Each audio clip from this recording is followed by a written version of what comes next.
El primer sonido no fue el agua, sino la campana. Un tañido lento, profundo, amortiguado por algo más espeso que el aire, que vibró dentro de mi pecho antes de llegar a mis oídos.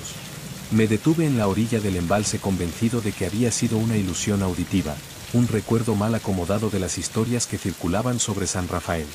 Pero el segundo golpe llegó con la misma cadencia, exacto, imposible de confundir. No provenía de la superficie. Venía de abajo. El pueblo había sido inundado décadas atrás, sacrificado en nombre del progreso, cubierto por toneladas de agua turbia hasta desaparecer de los mapas y de la memoria oficial. Decían que las casas habían sido demolidas antes de cerrar las compuertas, que no quedó nada reconocible. Sin embargo, frente a mí, el agua estaba extrañamente quieta, tensa, como si ocultara una estructura intacta esperando ser reconocida. Cada tañido de la campana hacía ondular la superficie con una precisión antinatural. Me puse el equipo de buceo con manos torpes, sintiendo una incomodidad que no provenía del frío, sino de una intuición persistente, algo no quería ser observado desde arriba. Cuando me sumergí, la temperatura descendió de golpe, y el mundo se volvió denso, opresivo, silencioso de una forma que no tranquiliza. La luz se filtraba apenas, revelando siluetas oscuras que no se movían aunque la corriente las tocara. A pocos metros de profundidad, la vi. La torre de la iglesia emergía del fondo como un dedo acusador, intacta, con la cruz todavía en su lugar, cubierta de algas que parecían crecer siguiendo patrones deliberados. Las ventanas estaban abiertas, negras, expectantes.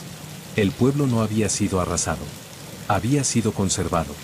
Sentí una presión en los oídos que no correspondía a la profundidad real, como si el agua allí abajo pesara más.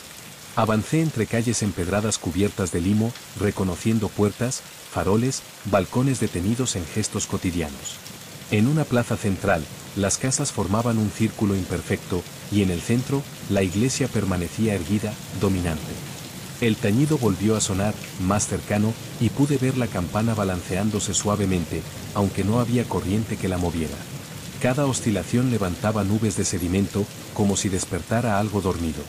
Me acerqué a la entrada principal, y al hacerlo sentí una vibración en el pecho que no provenía del sonido, sino de una resonancia interna. El agua dentro del templo era más oscura, más densa, y la luz de mi linterna parecía perder fuerza al cruzar el umbral.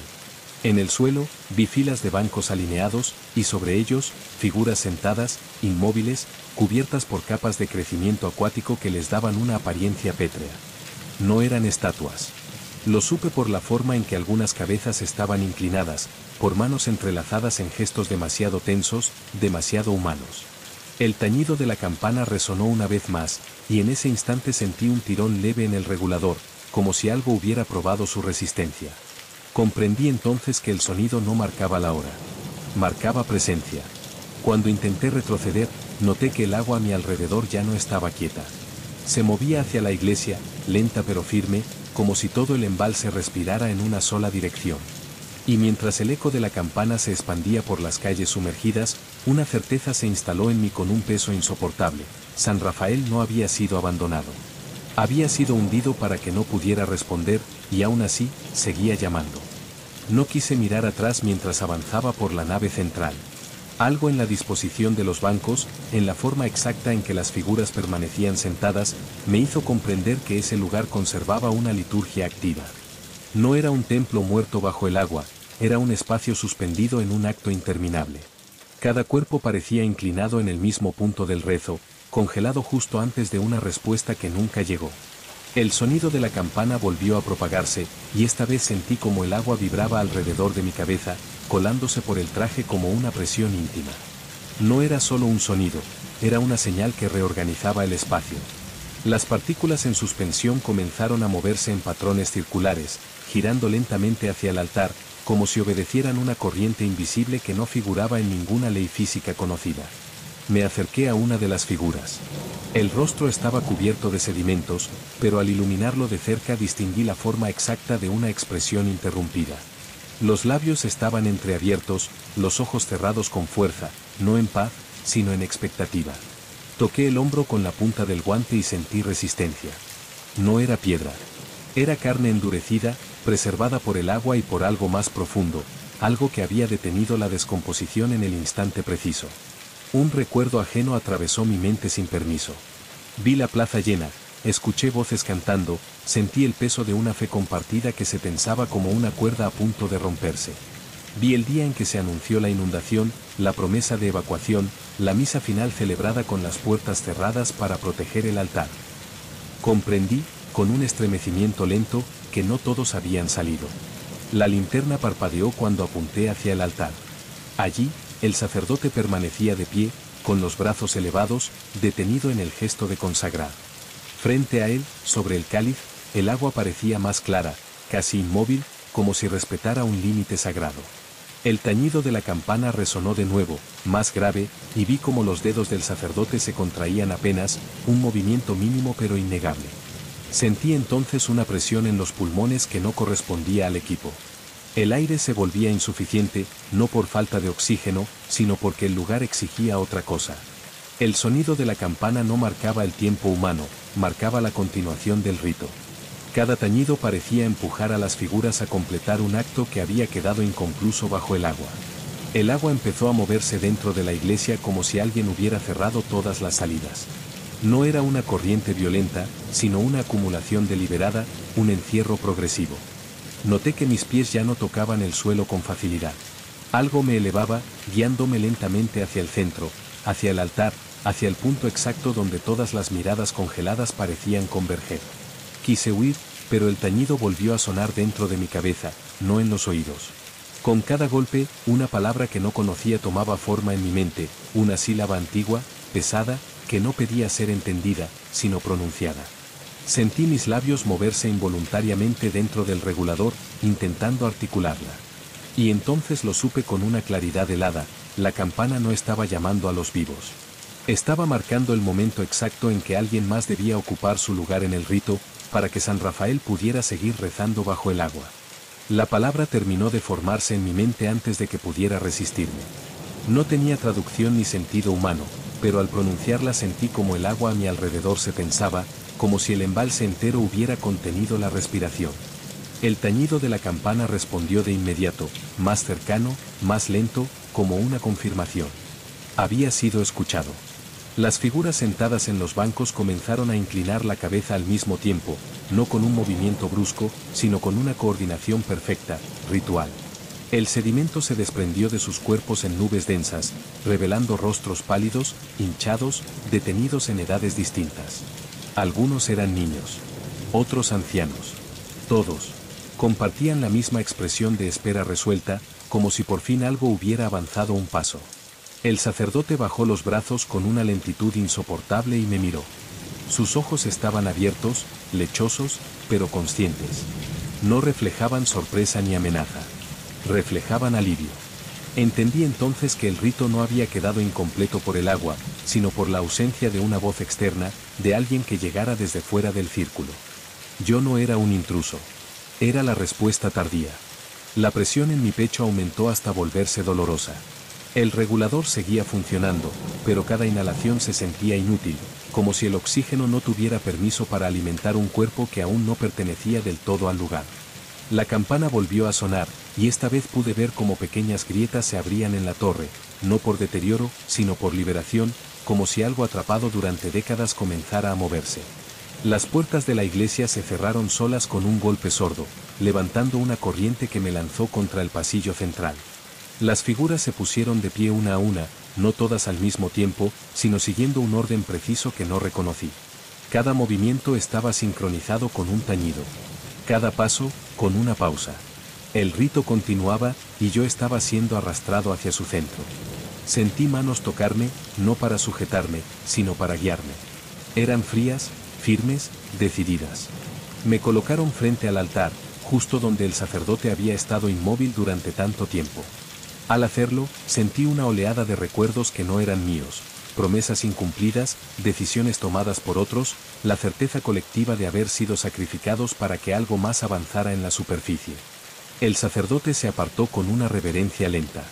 En su lugar, el agua frente al altar se aclaró aún más, revelando símbolos grabados en la piedra, circulares, repetitivos, diseñados para resonar con el sonido de la campana. Comprendí que la iglesia no había sido construida solo para rezar, sino para contener. para sellar algo que ahora, con mi presencia, podía volver a activarse. La campana comenzó a sonar sin pausa, cada tañido más cercano al siguiente, acelerando un proceso que no podía detenerse. Sentí mis pies perder contacto con el suelo, no porque flotara, sino porque el lugar ya no reconocía mi peso como externo. Algo en mí estaba siendo aceptado, registrado, integrado. Y mientras las voces ahogadas de todo el pueblo resonaban dentro de mi cabeza como un coro subterráneo, entendí la verdad que nadie en la superficie quería recordar. San Rafael no fue inundado para desaparecer.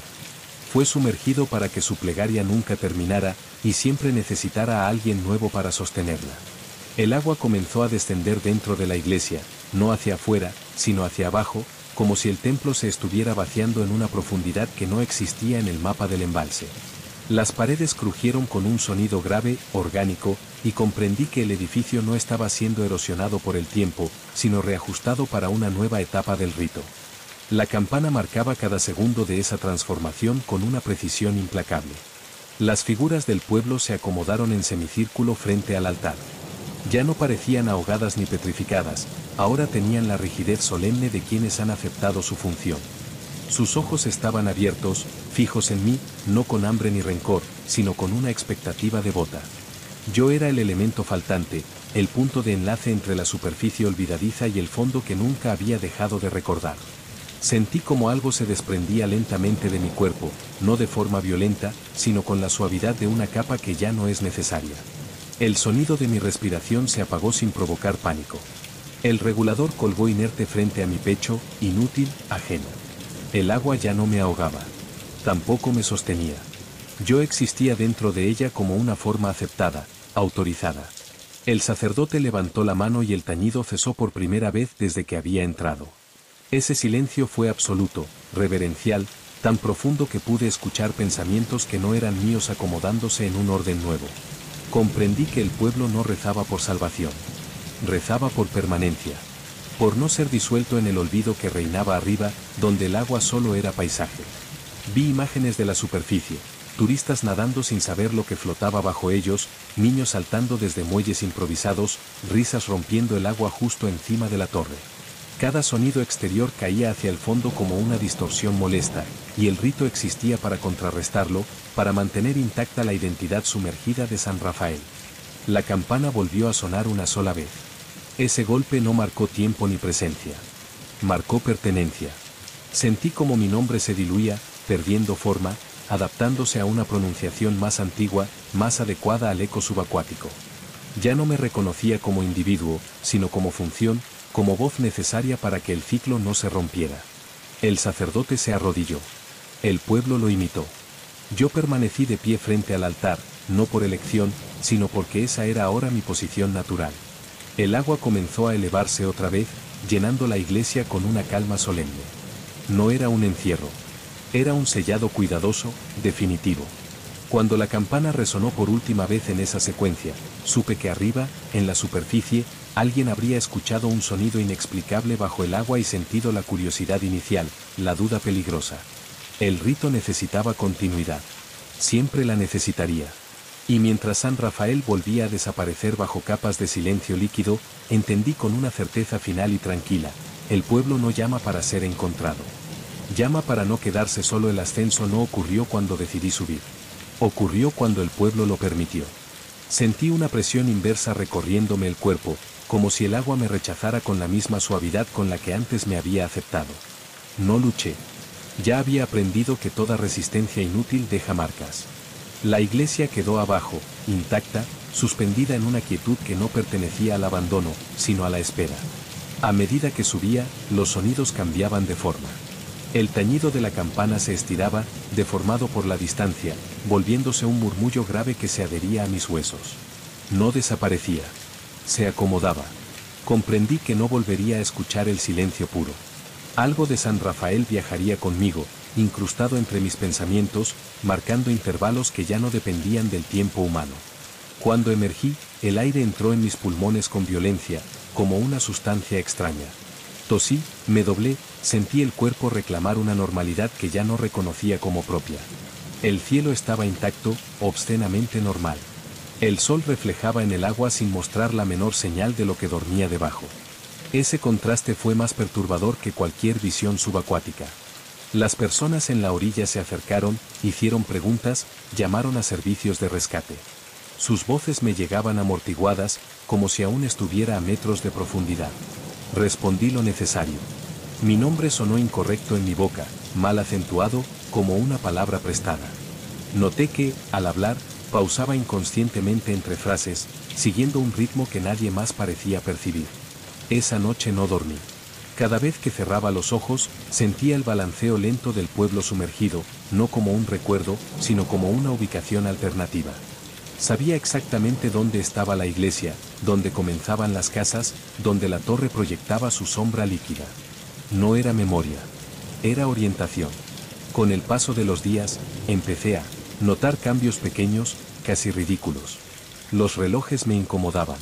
El sonido de las campanas en la superficie, iglesias, escuelas, incluso grabaciones, me provocaba una presión en el pecho, una necesidad de ajustar la respiración.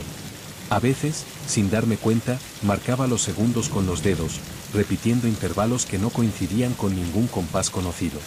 Una tarde regresé al embalse sin una razón clara. Me quedé de pie frente al agua, escuchando.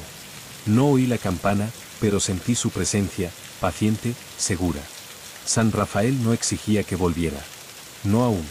Me ofrecía algo peor, la certeza de que el vínculo estaba establecido y que el llamado, cuando llegara, no sería negociable.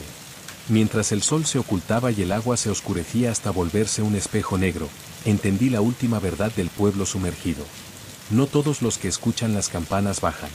Algunos son devueltos. No como advertencia, ni como castigo, sino como extensión. Porque alguien, en la superficie, siempre tiene que recordar el ritmo correcto.